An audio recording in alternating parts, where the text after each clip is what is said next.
Let's dive a little deeper into this Blue Jays Game 1 loss to the Twins with our baseball insider. Here is Steve Phillips. Steve, the Twins continue to have Kevin Gausman's number. 2 early home runs from Royce Lewis, the difference in this one. What did you notice about Minnie's approach as a team in this one?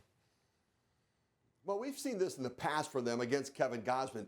They've had a plan. They say don't swing at his split-finger fastball. Now, Gausman likes to throw a fastball up in the zone and then throw the split at the bottom of the zone, which looks like a fastball, and then it sinks out of the zone. So they think anything down in the zone, take it. So they've laid off of that. Edouard Julien, the leadoff hitter, ended up taking a split, working a walk, getting on base. Then Royce Lewis comes to the plate. He takes a split, continues to work the count to get himself a fastball, gets one up in the zone that he can drive out of the ballpark, and the patience at the plate laying off of the key pitch for Gausman led to him getting a fastball in a fastball count, and he made it count. Then you look in the third inning, he comes up for the second time of the game, same thing, takes a slider for a ball, takes 2 split-finger fastballs for a ball, works the count to 3-2, gets another fastball, home run. Royce Lewis had his number, and the Twins have Kevin Gausman's number. Don't swing at the split-finger fastball, and you've got a chance against them, and they proved it again. And then the opposing pitcher, Pablo Lopez, was sensational, 5 2/3, 1-run ball, Steve. And for Blue Jays fans, I feel like it's like a horrible deja vu to last year in Game 1 against Seattle when they similarly could not get anything going offensively, wasn't it? Yeah, we've seen this really multiple times during the regular season, too. It doesn't even have to go back last year to the playoffs.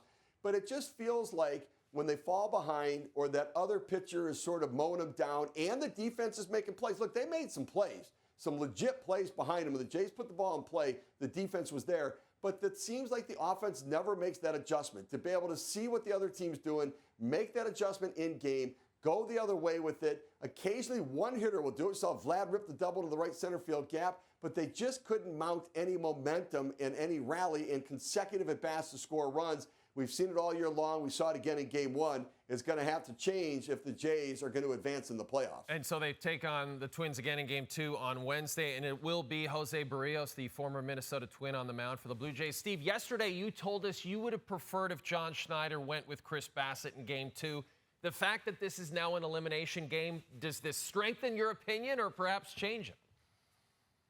Oh, it strengthens my opinion. I think this is do or die right now, which adds the whole energy level and emotional level of playoff game against the former team, lose and go home.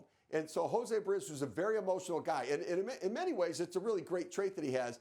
But there are times when it overwhelms him. And I would much rather he pitch in Game 3. Again, it's going to be lose and go home. But I think this feels dire right now. Plus, I just think Bassett is more predictable. I think he can get them back on track again. He did it over the weekend, last week, going after the outstanding performance he had against the Rays, and I do think he can do it again. So I would go Bassett, but Berrios is certainly a fine pitcher. He's going to have to contain his emotions, and the early innings of the game will be the critical point, controlling that until he settles down on the mound.